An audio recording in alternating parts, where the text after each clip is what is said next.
Hello friends, welcome to our channel free medicine information. आज हम बात करेंगे एनसेड्स के बारे में, जिसका फुल फॉर्म है non steroidal anti inflammatory drugs.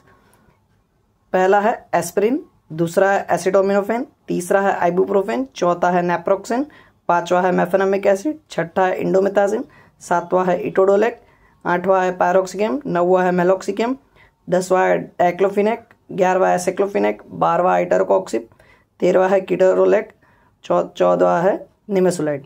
एक एक करके पढ़ते हैं सबके बारे में। पहला है एस्पिरिन।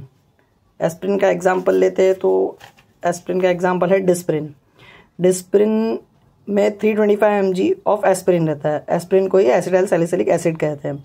इसके यूसेज के बारे में जानेंगे। ये हेडेक में काम आता है, माइग्रेन में काम आता है, टूथेक में काम आता है, रूमेटिक और आर्थराइटिक पेन में काम आता है, मेंस्ट्रुअल पेन में भी काम आता है। इसके डोज के बारे में जानेंगे। ये 1 से 2 टैबलेट दिन में लेना चाहिए और जब नीडेड हो विथ फूड, बट इसका डोज को एग्जिट नहीं करना चाहिए बिना डॉक्टर के कंसल्टिंग, क्योंकि ये स्टमक ब्लीडिंग या बहुत सारी प्रॉब्लम्स क्रिएट कर सकता है। इसके सेफ्टी इन्फॉर्मेशन के बारे में जानेंगे। ये अनसेफ फॉर प्रेग्नेंट लेडी है, unsafe for breast feeding mother है और इसे चिल्ड्रन से दूर रखना चाहिए। अब दूसरे ड्रग के बारे में पढ़ेंगे। दूसरा ड्रग है एसिटामिनोफेन, जिसे पैरासीटामोल से हम जानते हैं। उसका एग्जाम्पल है क्रोसिन एडवांस। इसके यूज़ के बारे में जानेंगे। ये पेन रिलीफ है, ये फीवर को भी कम करता है। ये कैसे काम करता है?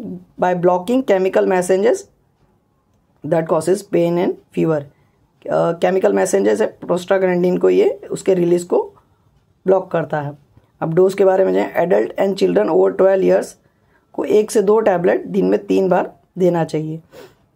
एक एक टैबलेट हर 5 से 6 घंटे में, पर वो भी रिकमेंडेड डोज के जितना ही देना चाहिए। विदाउट कंसल्टिंग डॉक्टर ज़्यादा नहीं देना चाहिए। इसके टिप्स के बारे में जानेंगे। टेक इट विथ फूड और मिल्क। इसको फूड और मिल्क के साथ ही लेना चाहिए, अल्कोहल के साथ नहीं लेना चाहिए। इसको भी सेल्फ मेडिकेशन लॉन्ग टर्म तक खुद से नहीं लेना चाहिए। और एंटासिड 2 घंटे तक कोई भी एंटासिड नहीं लेना चाहिए। अब तीसरे ड्रग के बारे में पढ़ेंगे, वो है आइबुप्रोफेन। इसका एग्जाम्पल है ब्रूफेन टैबलेट। ब्रूफेन टैबलेट जो एबॉट कंपनी बनाती है। इसके अलग अलग mg में अवेलेबल है आइबुप्रोफेन। 200 mg में है, 400 mg में है, 600 mg में है। अब ये कहाँ कहाँ यूज़ होता है? ये फीवर में यूज़ होता है, पेन में यूज़ होता है। पेन जैसे कि headache, migraine, toothache, period pain, muscle pain, arthritis pain. कैसे काम करता है? ये भी by blocking chemical messenger. Dose कैसा है? 1 टैबलेट दिन में 2 बार दे सकते हैं। व्हेन नीडेड, जब पेन या फीवर हो तभी ही देना चाहिए। टिप्स का, इसे भी फूड या मिल्क के साथ ही लेना चाहिए। एंटासिड के 2 घंटे तक, इसके कंजप्शन के 2 घंटे तक एंटासिड नहीं लेना चाहिए। अल्कोहल के साथ इसको नहीं कंज्यूम करना चाहिए और ये अनसेफ इन प्रेगनेंसी है। अब तीसरे ड्रग के बारे में जानेंगे। नेप्रोक्सन। नेप्रोक्सिन का ब्रांड अवेलेबल है जो मार्केट में है, वो है नेप्रोसिन, और ये आरपीजी लाइफ साइंस बनाती है। और इसके डोजेज जो अवेलेबल है वो 250 mg है और 500 mg है। ये भी एक पेन रिलीफ है जो ज़्यादातर रूमेटॉइड आर्थराइटिस और आर्थराइटिस के पेन को कम करता है। ये भी वैसे ही काम करता है by blocking chemical messengers in the brain that tell us that we have pain. अब डोज ये भी है 1 से 2 टैबलेट दिन में लेना चाहिए। सुबह 1 टैबलेट, शाम में 1 टैबलेट। इसे फूड या मिल्क के साथ ही लेना चाहिए, एम्प्टी स्टमक नहीं लेना चाहिए। फिर इसे no long term self medication नहीं करना चाहिए, क्योंकि ज़्यादातर लेने से ये स्टमक ब्लीडिंग कर सकता है और किडनी प्रॉब्लम्स भी कर सकता है। इसको भी अल्कोहल के साथ नहीं लेना चाहिए और ये भी प्रेगनेंसी में अनसेफ है। अब उस दूसरे ड्रग के बारे में हम पढ़ेंगे, इंडोमिथासिन। इंडोमिथासिन जो ब्रांड अवेलेबल है वो है इंडोकैप, जो जक्सोनपाल बनाता है। और जो डोजेस अवेलेबल है मार्केट में वो 25 mg और 75 mg है। इसके यूज़ के बारे में हम जानेंगे। शॉर्ट टर्म रिलीफ देता है पेन में, इन्फ्लेमेशन को कम करता है, जॉइंट्स के इन्फ्लेमेशन को, और कंडीशंस लाइक रूमेटॉइड आर्थराइटिस और ऑस्टियोआर्थराइटिस में काम आता है। ये भी केमिकल मैसेंजर्स को ब्लॉक करके काम करता है। इसका भी डोज ऐसा ही है, 1 टैबलेट या 2 टैबलेट ही दिन में लेना चाहिए। विथ फूड या मिल्क के साथ ही लेना चाहिए, एम्प्टी स्टमक नहीं लेना चाहिए। ये टैबलेट डिजीनेस कॉज करता है, ड्राउजीनेस कॉज करता है या विजुअल डिस्टर्बेंस कॉज कर सकता है। इसे भी लॉन्ग टर्म सेल्फ मेडिकेशन नहीं लेना चाहिए। ये भी प्रेगनेंसी में अनसेफ है और इसको भी अल्कोहल के साथ नहीं लेना चाहिए। अब दूसरे ड्रग के बारे में पढ़ेंगे, इटोडोलेक। इटोडोलेक इसका जो ब्रांड अवेलेबल है मार्केट में वो है इटोजेसिक टैबलेट, जो जाइडस मैन्युफैक्चर करती है, और इसके डोज अवेलेबल है मार्केट में 400 mg या 600 mg। इसके यूज़ के बारे में जानेंगे तो ये भी पेन रिलीफ है, पेन और इन्फ्लेमेशन को कम करता है, रूमेटॉइड आर्थराइटिस में या ऑस्टियो आर्थराइटिस में काम आता है। ये भी बाय ब्लॉकिंग केमिकल मैसेंजर्स, ये भी केमिकल मैसेंजर्स को ब्लॉक करके काम करता है। इसका भी टैबलेट 1 से 2 टैबलेट ही दिन में लेना चाहिए। इसको भी फूड या मिल्क के साथ ही लेना चाहिए। लॉन्ग टर्म सेल्फ मेडिकेशन नहीं करना चाहिए, खुद से नहीं लेना चाहिए। इसको भी ड्राउजीनेस, डिजीनेस और विजुअल डिस्टर्बेंसेस हो सकते हैं इसके लेने से। प्रेगनेंसी में अनसेफ है और अल्कोहल के साथ इसको भी नहीं लेना चाहिए।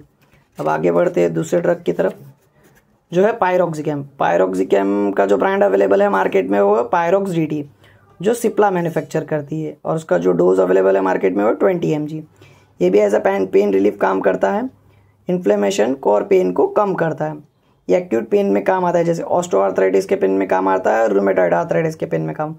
ये भी केमिकल मैसेंजर्स को ब्लॉक करके काम करता है। इसका डोज है एक या 2 टैबलेट दिन भर में लेना चाहिए। इसको भी फूड या मिल्क के साथ ही लेना चाहिए, एम्प्टी स्टमक नहीं लेना चाहिए। लॉन्ग टर्म सेल्फ मेडिकेशन नहीं करना चाहिए इसको भी। ये हम लॉन्ग टर्म सेल्फ मेडिकेशन इसलिए बोलते हैं कि सेल्फ मेडिकेशन करने से स्टमक, लीवर, किडनी प्रॉब्लम्स आ सकते हैं, इसलिए डॉक्टर प्रिस्क्राइब करते हैं उतना ही लेना चाहिए।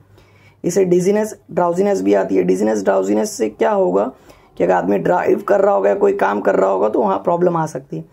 अनसेफ है प्रेगनेंसी में, और इसको भी अल्कोहल के साथ नहीं लेना चाहिए। अल्कोहल के साथ लेने से ये लीवर टॉक्सिसिटी, किडनी टॉक्सिसिटी भी बढ़ा सकता है। इस सब के लिए यही है। अब दूसरे ड्रग की तरफ जाएंगे, वो है डाइक्लोफेनेक। डाइक्लोफेनेक का जो ब्रांड अवेलेबल है मार्केट में वो है वोवेरॉन टैबलेट, जो नोवार्टिस कंपनी बनाती है। नोवार्टिस कंपनी बनाती है, और इसमें जो डोजेज अवेलेबल है मार्केट में वो है 50 mg, 75 mg और 100 mg। अब इसके यूजेस के बारे में जानेंगे। ये भी एक पेन रिलीफ है, short term pain relief. Inflammation और रेडनेस और स्वेलिंग को कम करता है। कैसे काम करता है? ये भी केमिकल मैसेंजर्स को ब्लॉक करता है। इसकी डोज के बारे में जानेंगे। ये भी 1 या 2 टैबलेट दिन में लेना चाहिए। इसको भी फूड या मिल्क के साथ ही लेना चाहिए। लॉन्ग टर्म यूज़ अवॉइड करना चाहिए। ये भी डिजीनेस, ड्राउजीनेस करता है। अल्कोहल के साथ लेना अवॉइड करना चाहिए, और ये भी प्रेगनेंसी में अनसेफ है। अब दूसरे ड्रग की तरफ हम जाएंगे, एसेक्लोफेनेक। एसेक्लोफेनेक इसका जो ब्रांड अवेलेबल है मार्केट में वो ज़ीरोडॉल इप्का मैन्युफैक्चर करती है, और जो डोजेज अवेलेबल है वो 100 mg और 200 mg।